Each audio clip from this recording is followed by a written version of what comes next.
This is Daniel, your Game Master and Master of Ceremonies. This is Tori, and I play Dooley. This is Sorcerer, and I play Ty. This is Becca, and I play Mirgrat. And this is Odyssey, a Babylon 5 story. Welcome aboard.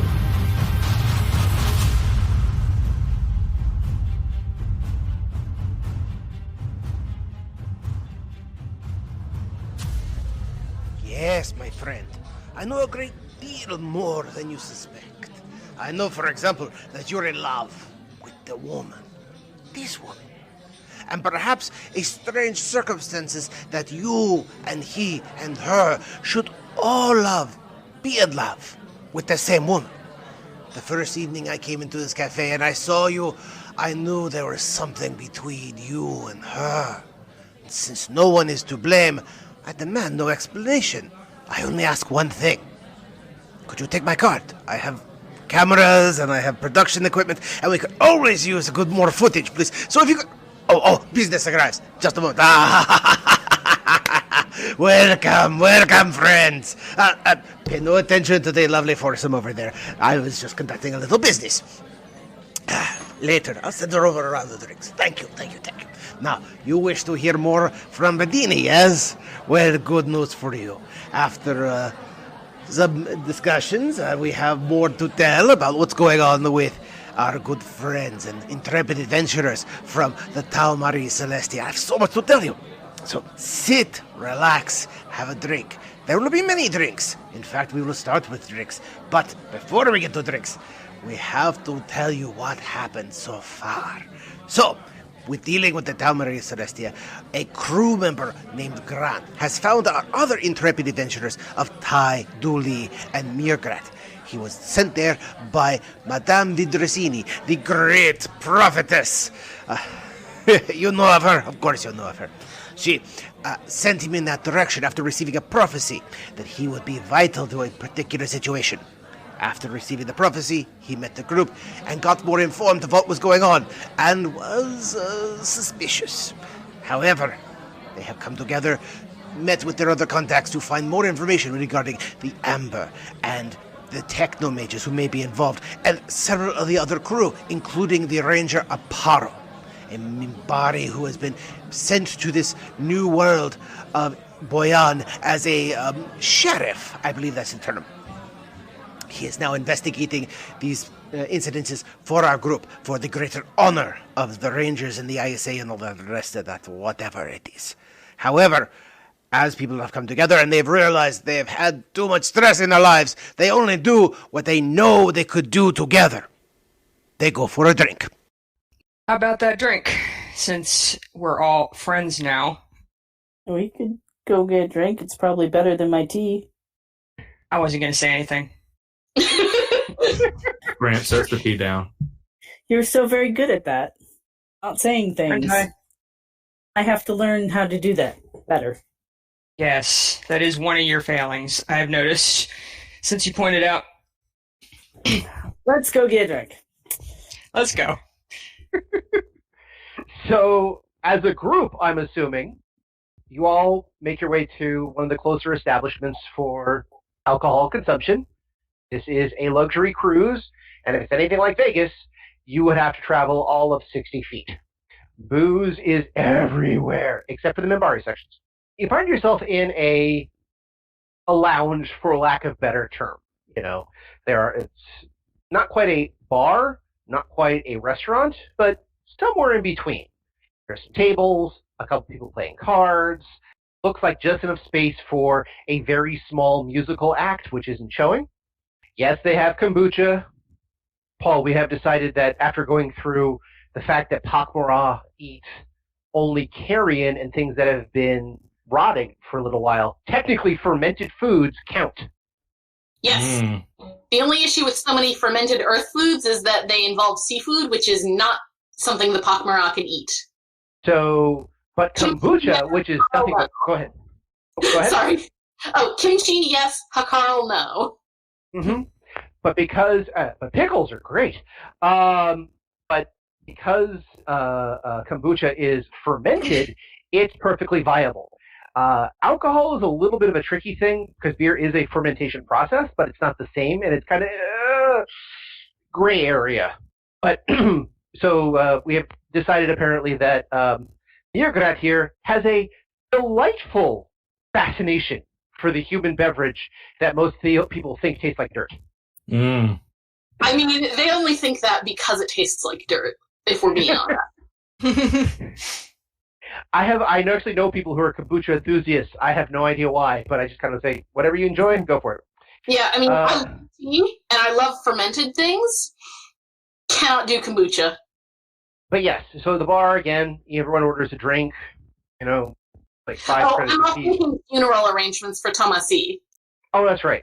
You make, actually, in this case, you can actually do it through communication. So you can actually go to your panel and your room, mention it to some of the people you know through the pak'ma'ra government, and a few other people that look at this cabin, at this port, there is one of our pak'ma'ra who have died.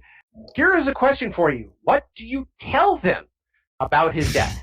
So the people that I know through, like, the food court, I just tell them that Tomasi has died and, like, where their corpse is. For the diplomat and, like, the pak'ma'ra government, and I'm also, like, gonna do a report to the library, I tell them the whole kit and caboodle. Okay. Just want to specify that you've mentioned been very delicate with information with the food court, but not delicate with information when it came to the government. Correct? Yes. Which, I mean, let's be honest, the government is all pak'ma'ra, but in this case, it's the diplomatic attaché who is helping pull strings for me, and the library to whom I have a duty of information. Gotcha. Okay. Just wanted to have specificity about that because we'll get to that later. So yeah, so you make a quick report while everyone's getting their stuff together, and Ty takes a few minutes to kind of go, "This is my head. This is my head. Okay, good. I'm sane now. Okay, this is fine." Well, yeah, more or less. Let's just say mostly sane. 90%. 85. Okay, maybe a strong 70. Yeah, there's a great line from an old Doctor Who episode. If you never bring weapons, if you see the people mean you no harm, they'll never hurt you. 9 times out of 10. 8 times out of 10. Well, a good 7 out of... Maybe. Anyway. Same sort of deal. At the bar, again, it's quiet. It's relatively dark. People are more than happy to serve you 5 creds a piece for alcohol or whatever you're drinking. Grant asks if they have milk. Surprisingly enough, they do. And where the waitress, who is human, looks over and goes, "White Russian minus the Russian." Got it. Moving on. He nods. I ordered 2 beers. And yours come in standard. They're not the giant flagons or the horn from Shokar's Kill. In this case, they're just like standard mugs of beer. But yeah, it's like you're like, "I'm playing double fist today," or as some people used to call it, the driving the beer rocket. Looks like controls. You're just holding one in each hand. And Julie, I'm assuming, just gets whatever it is Narn's drink, because they don't actually go into details. Yeah. I would assume hot Jala because it is at least on the menu because Jala is originally from Narn space. Is it? I thought it was a Centauri drink. It is a Centauri drink, but it's a Centauri drink in the way that tea is a British drink. Gotcha. Cultural That makes sense. appropriation. Okay, let's not lie. Oh, no. The Centauri love cultural appropriation. Yeah, Sure. they do. I'll probably get something a little stronger than that, though. In other words, you want your Jala a little Irished up. Yeah. Which they probably have some term from Narn about, which roughly translates into the sun on the mountain. In the same way that certain alcohol beverages are called really strange names here on Earth. I mean, who comes up with the name "Sex on the Beach" and a snake bite? I don't know. The guy who came up with Harvey Wallbanger? There you go. Who is this Harvey? Why was he banging that wall? And why is that name for such a simple goddamn drink? Never had one. It's a screwdriver with a float of Galliano. I thought it was beer and whiskey. No.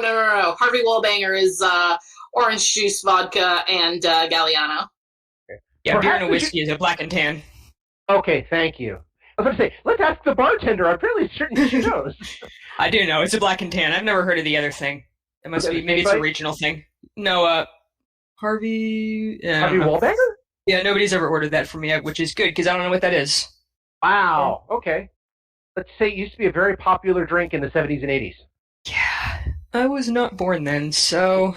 Yeah. So was I, but 30 years later. it's not popular. So. So anyway, let's continue this game, you youngins. Where was I? It was 1987, and I had just gotten a 286 modem. So, yeah, everyone has a drink. Everyone's like, alcohol, replenishing my sanity. Or to use a term from Welcome to Night Vale, if you see something, say nothing, and drink to forget. Grant is currently having beverages with a very chipper pak'ma'ra, a shifty but weirdly, but confused Narn, and a utterly traumatized and depressed gruff Bakari. I was going to go with very grouchy, but that works too. Yeah, grouchy works too, yeah. So, after a couple of drinks, and probably a lot of dead silence, for a few moments as everyone kind of processes what the hell happened. What are you guys up to? I leave it to you. So, what next? You're the boss. I got nothing. I just work here. I'm not the boss. Mirgarat. All right, well, Mirgarat is the boss. I feel like Mirgarat is probably very on board with this, but I, as a player, feel that my character is uniquely unqualified to be in charge of others. Having said that, Yeah, by the way, it should be mentioned that while this conversation is happening, there is Grant going, wait, what? I'm just writing everything down, man. None of it makes any sense. There's no dots with, lines between them. Nothing that ties together. But I'm just writing it down so that posthumously they can try to make sense of it. So, Mirgarat... Posthumously? I assume I'm dying at some point. There you go. yeah. One of these days. Mirgarat, weren't you running some tests? indeed I was. The results have been uniquely frustrating. How And? so? Can you explain why? They point towards a lost technology of which we have very little understanding or access. And? I have no idea how to interpret further results. Okay, Is why the don't player you going, tell I us... forgot what I said? Sorry. For Mirgarat, I was just double checking. Is this the player's way of saying I forgot what happened last time? No, this is Mugarat saying I'm not going to start talking about old ones in the middle of a cafeteria. Fair enough. That's reasonable. Okay. But anyway, so Julie, yours, yeah. I was going to say, maybe you can show us the report when we get back. This is an excellent idea. I look forward to your insights. Grant raises his hand. Yes. Grant, I thought we were talking about drugs. Now we're talking about technology? they are one and the same. Oh. She ran some sort of analysis on it. So the drug is technology? We're trying to determine how it's made. If we know how it's made, maybe we can figure out who's making it. Figure out who's making it, period. I'm trying to read his notebook, but without being really obvious about it. Crazy people, period.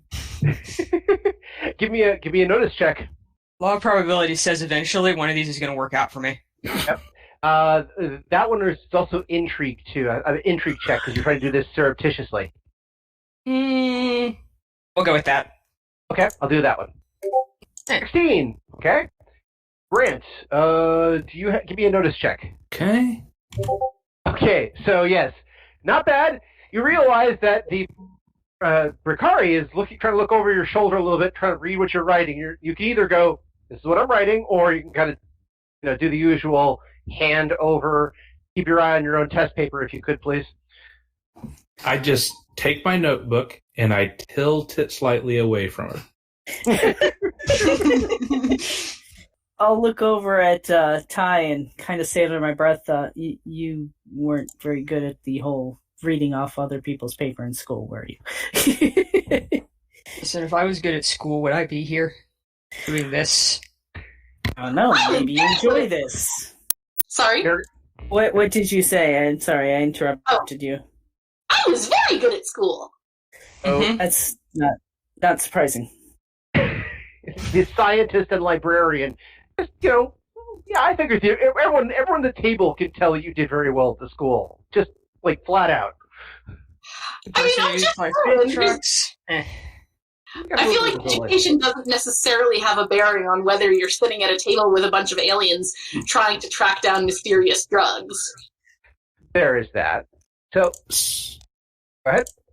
I was gonna say, so this is Grant talking. So would it help if we could determine how many places this drug is showing up? Is that relevant? I could ask security. Well, we can maybe map it and see its coming and goings and might be able to determine a point of origin. Margaret, what do you think? That sounds like an excellent use of data modeling. Yeah, that word. Data Is that something you science. could? Is that something you could get for us? I mean, it depends on what the security officer, has on record. I'd never heard of this drug, but then again, I'm operations, so I probably wouldn't know, just right off the bat. But I can certainly ask. Professional courtesy is a thing, but they're probably going to wonder why I, an operations person, am, sticking my nose in their business. You should use my name and tell them that you are assisting with an international mission. International mission, period. I look All right. very awkward, but don't say anything. Because the thing that's going to come up in security is that I had some. Also, this drug isn't illegal in a lot of places yet. Technically, you might. Is it? No, Oh, I thought it technically, was. Sorry. I guess I'm having a little bit of delay. I was about to say, technically, it is classified the same way that certain other drugs, like ecstasy, was in the 90s. It wasn't popular or known enough to actually have a designation, but it would be something that once it was brought to government attention, it would have been immediately classified as a C1 or a C2 narcotic. But it hasn't been classified yet simply because it's too new. And it's not made from other substances, so they can't determine what it would be initially. It's not like, crack is illegal because cocaine's illegal. That's like the opposite of being grandfathered in. Yeah, exactly. You might also check with medical if they've had some people experience, bad experiences from it or overdosing of it. That might be. That's probably a much better avenue. I'll do that first and then security, because medical won't question why I'm sticking my nose in there. Yeah, but if security questions it, just give them Mirgarat's name. She's investigating it due to the death of...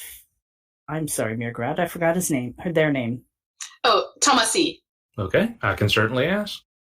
You should also ask for data on incidents involving unknown drugs. Okay, I will do that. Unknown drug, period.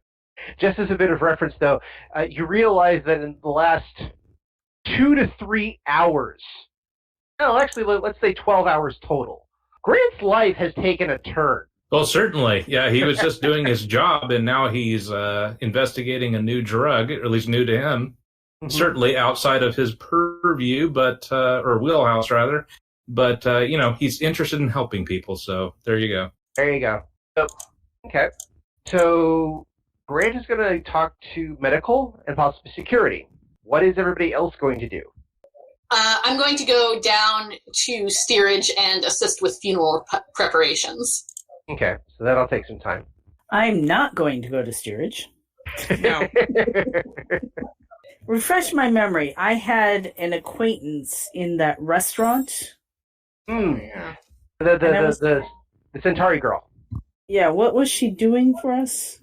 So yes, she was looking into various leads on her end to see if she had heard of anybody dealing with a new drug, dealing with incidences, things like that. She's basically keeping her ear to the grindstone for you and possibly trying to look for any links that she may have, even though she is very much, to use the proper term that the ISA will possibly countenance, a indentured servitude.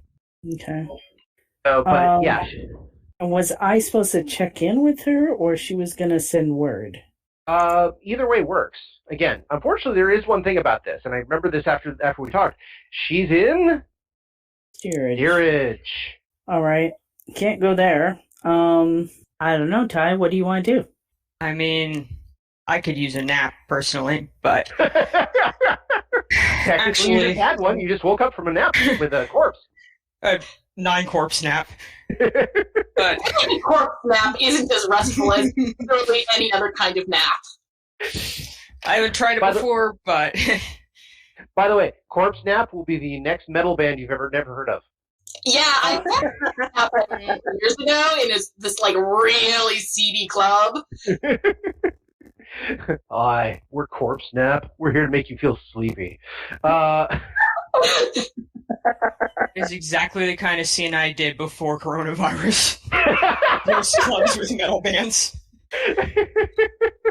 Okay, grief.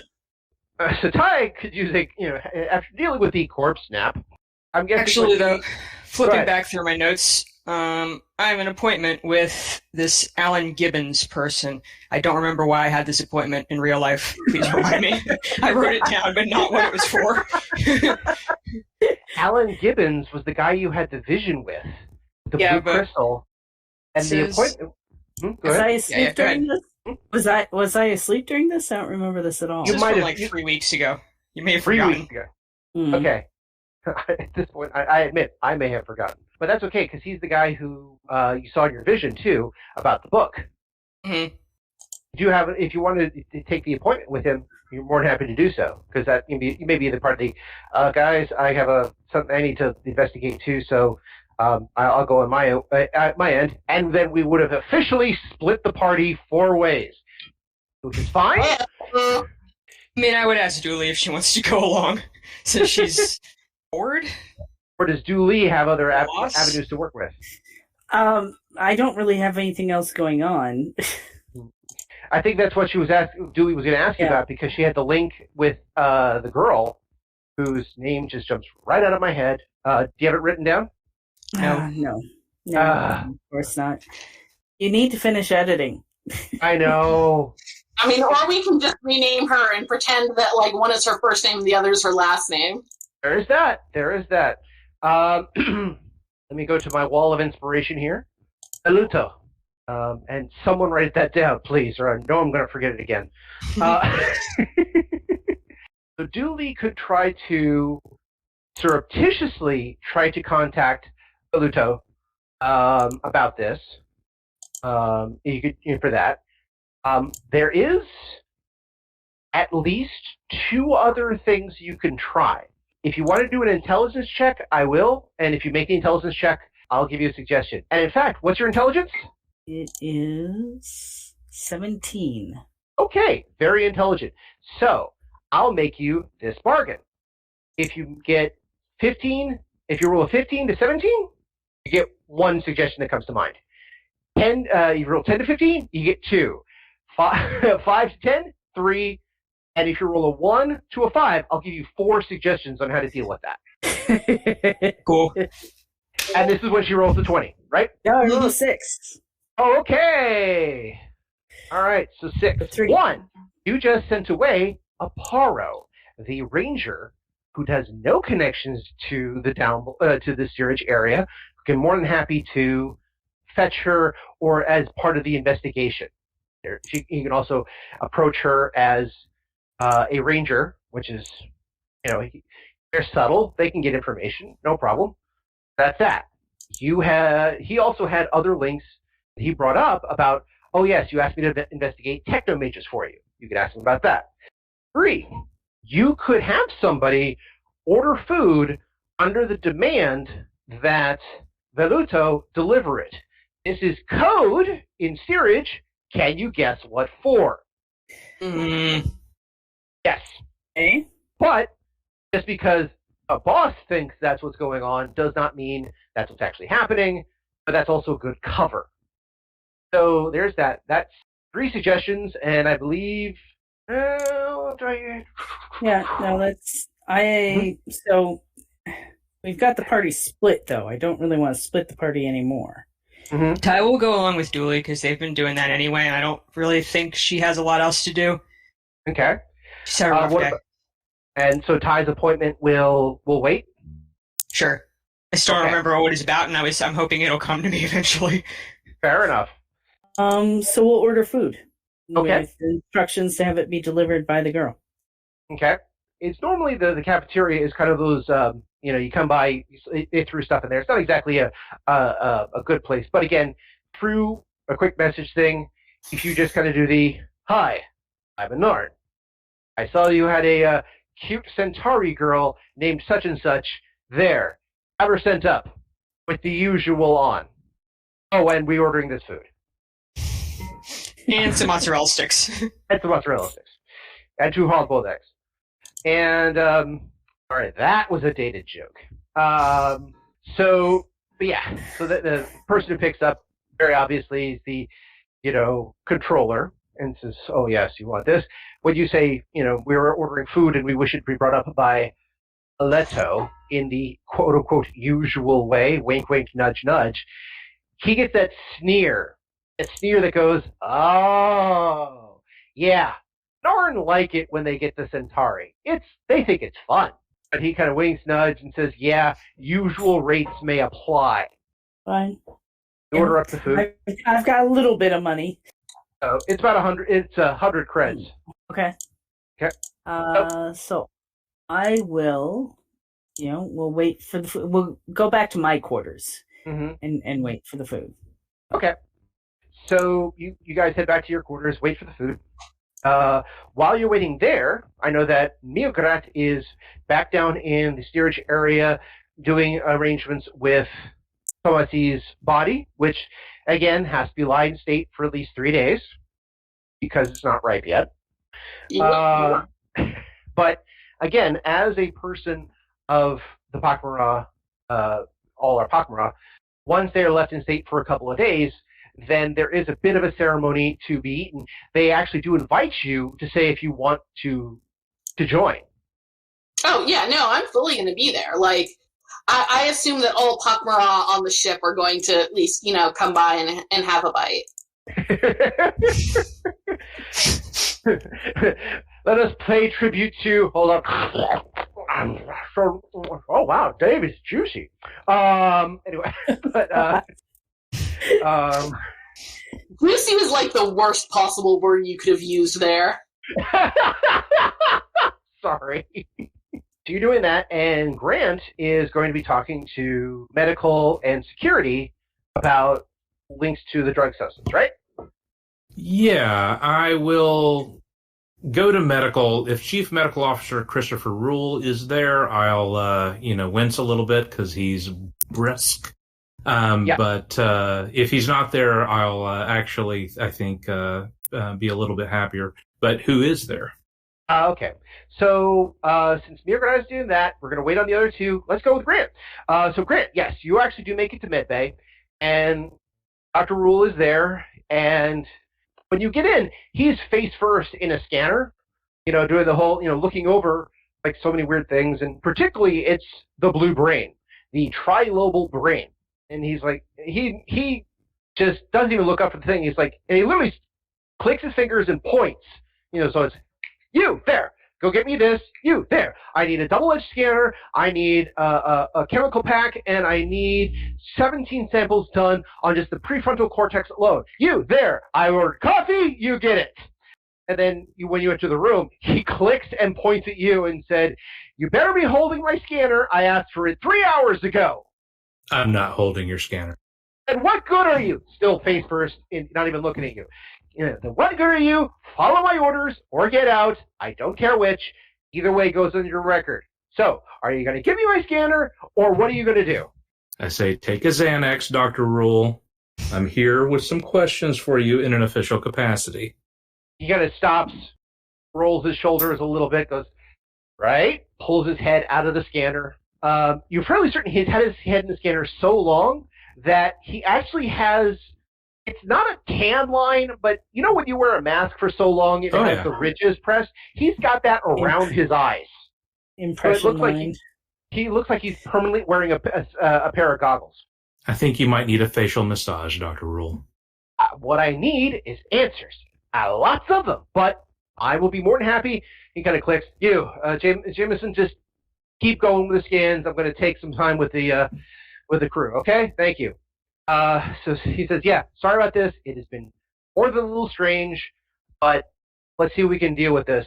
Please come in. He kind of brings you into his office. Office is a kind of a correct term for it. It's basically a little more than a desk, 2 chairs, and in something larger than a closet, but not by much. So he sits down, he offers you the chair. He says, all right, Lieutenant Commander, what can I do for you? I'm Grant Sherman. Thank you for meeting with me.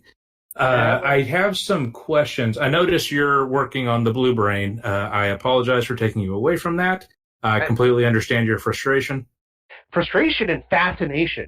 You know how many tribe-rollable brains are out there? Not as many as you think. At the same point, we have yet to identify its genetic structure. We don't know what this is or where it came from. All we know is that it's covered in a blue goo, which, as far as I can tell, is some sort of preservative, but not like any other preservative we would use for formaldehyde or anything else like that to keep flesh from rotting. This thing is a neural preservative. As far as we can tell, that brain was alive until it fell out of whatever it was containing. That is fascinating. Doubly so. As far as we can tell, we're still getting registrations of electrical activity and neural activity. It's not much. Basically, it's a dead brain, but it's still active. That is potentially troubling. Very. So, anyway, sorry. He literally holds up his hand, counts down from 5 by, putting his fingers down. 1, 2, 3, 4, 5. Okay. How can I help? Nice meditation technique. You learn in med school. Absolutely. So, this is potentially probably divergent from what you've been working on, but there have been some new, or at least one new drug circulating about the ship. I'm wondering, have you had any cases of a drug called amber, which seems to affect different species differently, or any just unknown drugs, if you don't have the name, have you had any people come in with issues related to drug use, apart from the known ones? Yeah. He kind of shrugs a little bit. Says, well, we haven't had any dust. We haven't had any runners or capsizers yet. I mean, that's usually what you get in these situations. And heck, this is a luxury vessel. Half the things that I would look for are currently available in the corner store or from a bar. So there's that. Unfortunately, the new stuff. I've been so pressed in with this brain. I haven't noticed any new activity or anything like that. I think Simonson got something, but I haven't heard from Simonson in a while. He was doing some investigation about something. He thinks it's some sort of crystal of some type. Just, again, he found brain crystals in a person who was having neuronal issues. Mm-hmm. That's about as far as I could tell you. And what is if Simonson's not here, what is his last known location? Oh, jeez.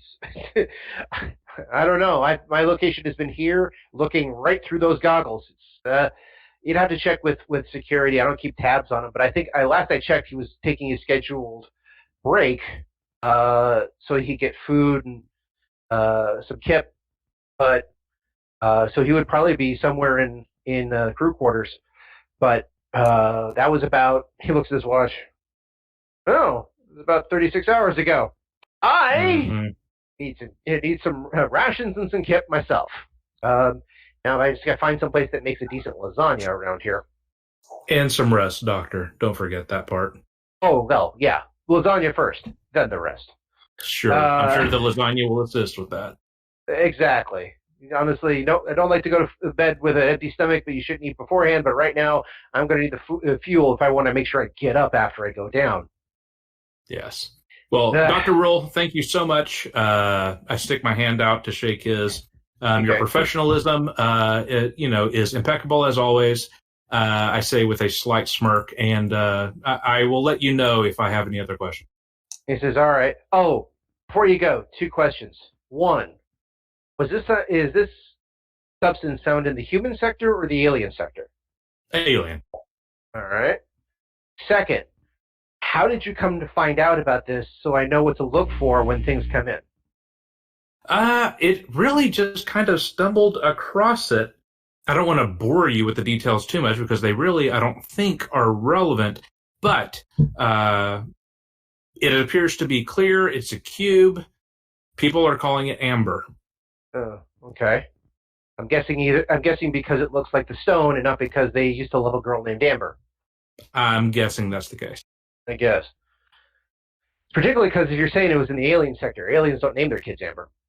All right. Duly noted. All right. If you do happen to find anything, let me know. I'm more than happy to run tests on it, figure out anything more information about it. But I'll let you know if anything comes through. But so far, here's the other thing. If it's alien sector, aliens take care of it. So they may not come to medbay unless it gets really bad. They may take care of it themselves. Is there a personnel reason for that, or is this just general distrust of humans? He just kind of shrugs and says, look, things keep to themselves. Pak'ma'ra keep to pak'ma'ra. Drazi keep to Drazi. They're welcome to come here, whatever, but, they tend to find themselves where they are. Just how it is. Yeah. I know we're the ISA now, and everyone's got to be close-knit, hunky-dory, working all together, but you can only do so much. Well, one team is the way to go. All right. Thank you so much, Doctor. All right. No problem. He says, now get out before I pass out. I'm on my way out. So you had that experience. Were you going to check with security as well, or did you want to just... Yes, but I'm not going to reveal that I'm chasing down the drug directly. I'm going to simply ask security if they know where Simonson is. Okay. You run into Charles Osteen. He's one of the grunts. He's he's security personnel. He's not exactly like sergeant, but he's one of the grunts. He's basically one of the beat cops, as it were. That's preferable. And, he's basically coming out of security when you're going in. He just kind of nods and says, "Hey, Lieutenant Commander." Hey, can I ask you a question? Yeah, sure. How can I help, sir? I'm looking for Simonson. Have you seen him around? Simonson. Medical. Oh, medbay. Simonson. Last I checked, he asked about some sort of crystal, and he talked to Sergeant Tuska about that. Sergeant Tuska mentioned some Bricari who had a new crystal that was a cube of some type, and that was about it. Something about steerage. That's about as far as I know. Okay, and what was the officer's name one more time? Sorry. Oh, Tuska. It's George Tuska. He was the second in command under Kali. Oh, okay. Of course. Yes. How forgetful of me. Yeah. He trusts me. Once you see that mustache, that comb over, yeah, you can't miss the guy. Yeah. Is he here? George? I think he's I think he's off duty now. But here, go on. Let me check, and if you want, I can get back to you if you want to see if he's in. Yeah, just check and see if he's here real quick, if you don't mind. And if he's not, then I'll go hunt for him elsewhere. Okay. Well, he ducks his head back into the security bay. He says, door closes behind him. You wait like 5 minutes. He comes back out. Hey, I asked around, and it looks like George is off duty right now. I think he's down at one of the bars, or at least down by the embargo, the mall area to get some food and some rest. That's it. So looks according to Donkey, he was supposed to talk to some couple of Rangers for some reason. He talks to Rangers. Does it give the Rangers names? He holds up the card. Well, according to this, he actually turns the card, which is actually a data pad. He turns around and goes, turn to this. It says Ranger and then redacted. Oh, delightful. Yep. Well, shouldn't be surprised. Eyes and ears everywhere. We probably have 3 or 4 rangers on board. Vessel this size, they want to keep a tab on everything. So if you find one, I talk to them because they share information. They don't always talk, but I talk to them. Okay. That's a good idea. Thank you, Charles. All right, thank you. It's Chuck, sir. Don't worry about the Charles. Yeah. Sounds good. Dad calls me Charles. Charles, never again, sir. Understood. Yep. All right, thank you. All right, thank you. So, do that. All right. I'll go see if I can find George Tuska. Okay. We'll get back to you. New York is still doing the preparations because it definitely have to wait 3 days. But again, there's a lot of rapping. There's a little bit of mourning. There's a little bit of singing. There's a bit of a to-do while people wait. And I don't know... Like an extended wake. Yeah, exactly. Which, again, they kind of take shifts at. So if you're there for a period of time and then gone while somebody else takes turns, that's also part of it, too. But since the next on the list would be Dooley and Ty, after waiting for about 30 to 40 minutes, there is a chime on your door. Okay. Chime. Food delivery. I'll open the door. Okay. You open the door. First thought is, wow. Okay. So she's not in food service delivery outfit. She's not in high class outfit at all, but definitely she's in an outfit that says, I do other things for a living. Well, I'll gesture her inside. Oddly enough, she's wearing what might be considered Narn fashion, which for a Centauri is ungodly humiliating. So she comes in, looks up. Oh, it's you. Oh, thank the 50 gods. Oh, thank the great emperors. Oh. Yeah. I go to my closet. I pull out my spare extra shirt and just put this over that, whatever that is. She says thank you. She kind of drapes the shirt over it because it's not like she can change or anything. Like she just drapes the shirt over. She says, thank you. Oh God, thank you. Hey, but you brought the food, right? The most important question. She looks up. Great maker. Yeah. Yes. I brought the food. Here it is. She in what the equivalent of styrofoam packaging, as it were. But yeah. Yeah. Okay. Good. She looks over and says, "Well, you have me for an hour before they get suspicious. So after that, we'll see what happens." But we should only need to talk for an hour. You can tell us if you've found out anything new, and we can eat some food. I'm sorry, we don't have some very good tea right now. She says, that's fine. It's mostly the Mimbari stuff they carry on board. They think it's spiritual. I think it tastes like dirt and flowers. Yeah. Evidently, this one tastes like fish. So, what have you found out? I have discovered that Amber has been making its rounds around, that there is at least one person who seems to be is not the source of it, has been taking it in and dishing it out. So you're talking a focal point, a focal person who is a middle person who keeps between those who are transporting it and those who are distributing it.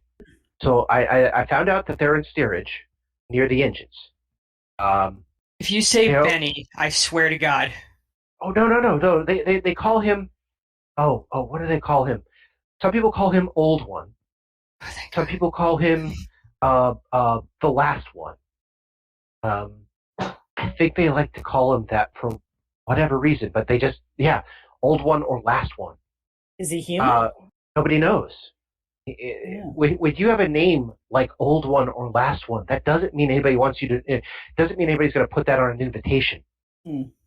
It's a code name. It's a pseudonym, like big guy or Great Cheese or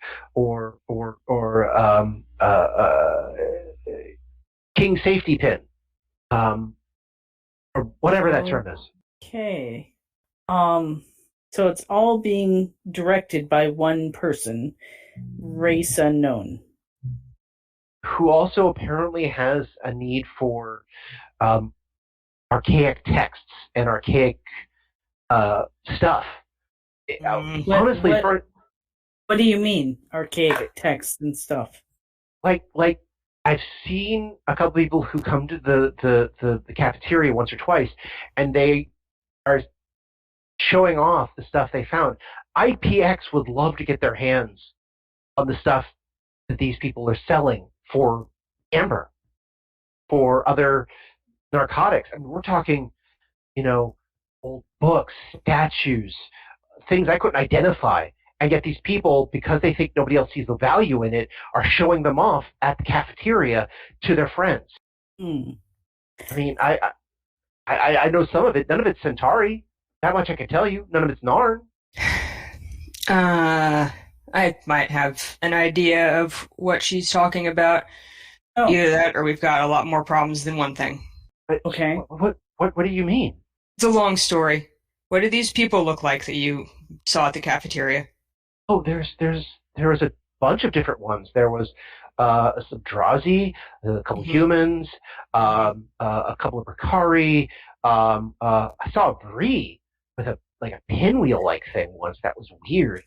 There's this mountain of a guy with a book, and then there was this other another mountain of a Drazi. I think it's one of the people putting on the exhibition later next week. He had a collection of something called totem masks, whatever that was.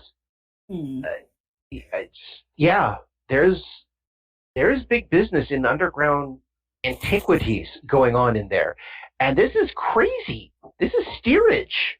What do they do at antiquities? That's all.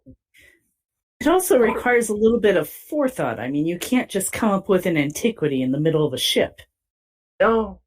Whatever this is, if they're coming to this, they're coming like they have an appointment. That's strange. And why this ship? Why? I mean, we're just going to some new-ish colony, right? Well, we're doing a couple of stops, from what I've heard. Right? We're hitting a couple other planets. Just kind of. Are we? Yeah. Apparently, there's a couple other stops, just kind of it's kind of like going on a cruise. You hit a couple of ports of call along the way. Some of that's for refueling, replenishing food stores, and some of it is just to let people out to take a look at stuff, occasional shuttle, or just to look at the locale. Now, most people are not expecting to get off the ship. This is mostly just for refueling, new visuals, things like that. However, once they get to the colony world of Boyan, then a good third of the ship, if not more, are being dropped there. Like almost everybody in steerage and probably half the people in second class aren't returning because they're going to this colony to colonize it. Do you know where these people are going to make the trade? All I know is that they're somewhere in steerage. I couldn't tell you where. It's not like they have me. Okay. She actually says, it's not like they have me doing orders. Okay, they have me doing orders, but not many. But I don't get those in steerage can't afford room service. I just shrug. How long is your contract? Is it just to the planet? The contract was 11 years. 11 years? Initially. And how many of those have you served? 2. I see. And that, what's the price of your contract? They don't tell me other than that my price goes up for every infraction. Okay. All right. But we still have an agreement, yes? Oh yes, we still have an agreement. I'm just, working out the details on my end. I'm trying to decide if it would be easier to buy it out or, we'll figure it out. I couldn't tell you how much it is. I couldn't even tell you if they would respond to a bribe or a buyout or anything else like that. I don't know. I will figure that out. That's up to me. Thank you. Thank you, though. Thank you. All right, we'll finish small talk and send her on her way. But unfortunately, I need my shirt back because I've only got 2. She kind of nods and goes, I understand. I understand. And she gives you the shirt back, and the small talk happens a little bit. She tells you a little bit about her, that she's, her family was never, well, to use a term, her family was essentially untouchables. Even the Centauri household caste system is very caste-based, whether they like to call it or not. It's just, hierarchy of houses, as it were. Because if there's houses on top, that means there's houses on the bottom. And eventually you get peasants, serfs, and untouchables. To use a term I love, the first nation that the Nazis ever invaded was their own. And for the Centauri, the first people they ever enslaved was their own. Yeah. All right.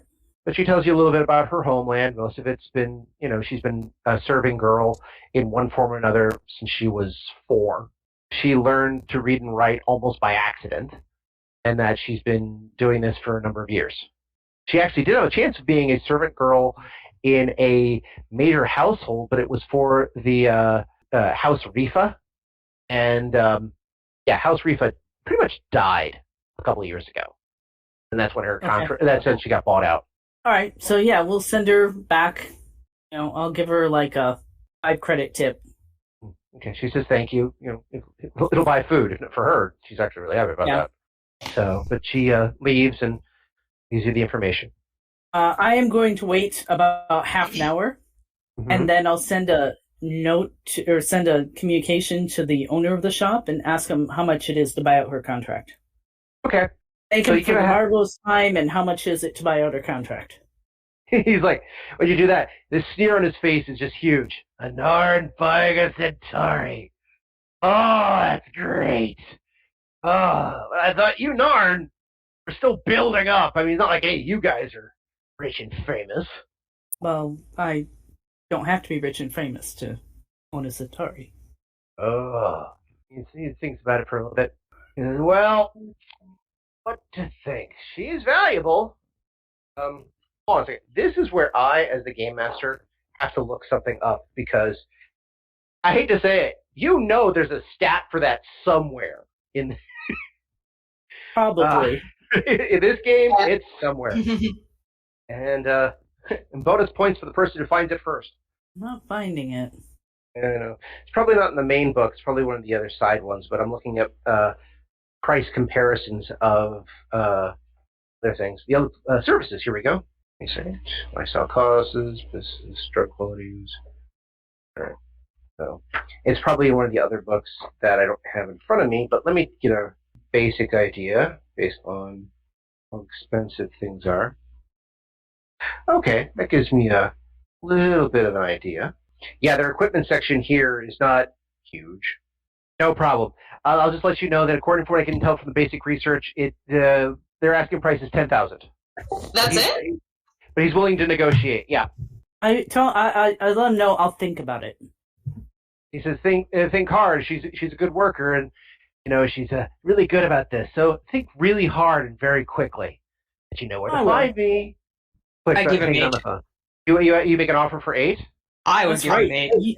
You are flush with money, aren't you? Look, you gotta find the best steal. 10 grand is a little much. 8's more like it. He might come down to 9. If you want to negotiate, this would technically be for you a barter check. I'm not negotiating. I'm just offering advice. Okay. What if I hired you to negotiate? Let's see. I would do that for 2,000. I'll think about it. 20% of the asking price. So it still ends up costing you 10. Yeah. Well, I'll let you think about that. I'm going to speed up a few things as we leave it to whether or not Dooley and Ty buy a Centauri girl. Where Grant is currently looking for some investigation going on with Simonson, the nurse, who is gone missing after he started looking into some sort of crystals.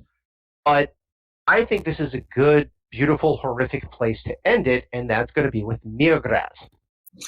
Oh boy! Oh yes.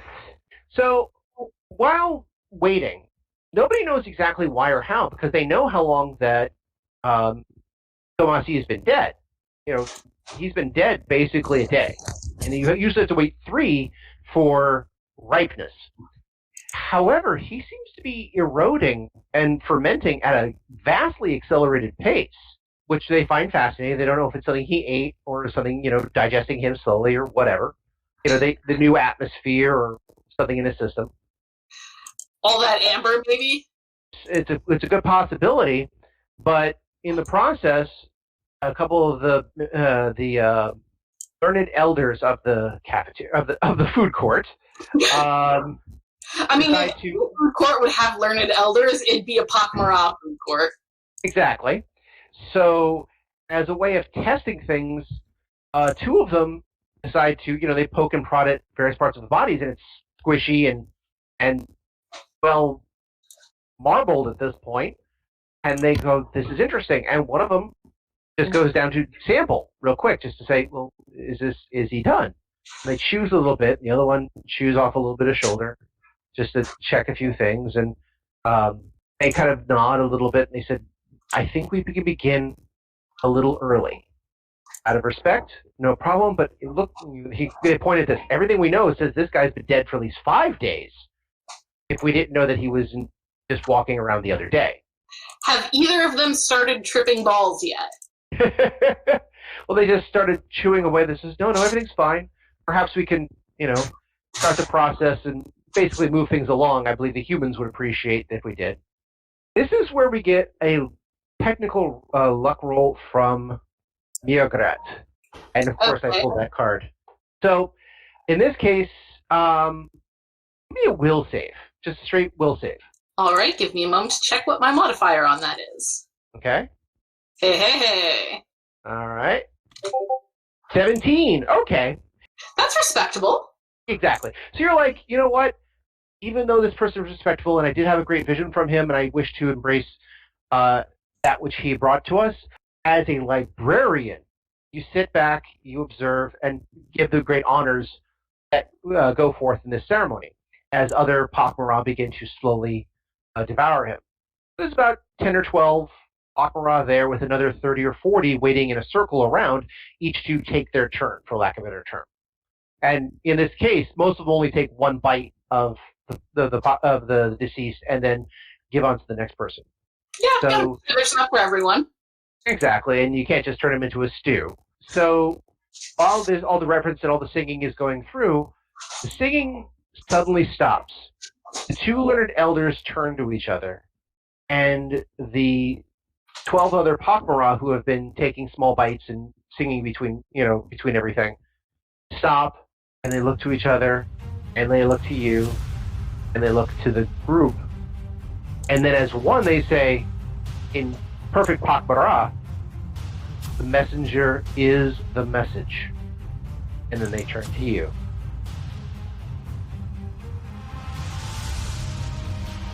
Ah, what to do with a possessed pak'ma'ra early in the morning? And what do they mean, the messenger is the message? What do they find when they investigate further? What will happen when Miograt herself investigates personally? You will just have to come back and find out. Listen to more Bedini stories. But before you go, can I interest you in my business card? Wait, where are you going? Wait, hold on a second. Wait. Come back. I didn't mean to come back. And that's where we end for this week. I want to thank everyone for joining us and hope you continue to join us every 2 weeks for another episode of Odyssey. If you have any questions, comments, constructive criticism, or just want to say hi, then you can find us at temporalplaygrounds.com/Odyssey or email at temporalplaygrounds@gmail.com. Babylon 5 was created by J. Michael Trzynski and is owned by Warner Brothers Domestic Television. The Babylon 5 role-playing game was produced by Mongoose Publishing utilizing the OGL gaming license of D20. Our theme music was composed by Evan King. His song Titan Striker is available on YouTube and at evankingmusic.com. Incidental music and background was provided by Tabletop Audio at tabletopaudio.com. Please see websites for more information. Again, I am Daniel, and I thank you all for joining us on this adventure. Good night, and keep dreaming.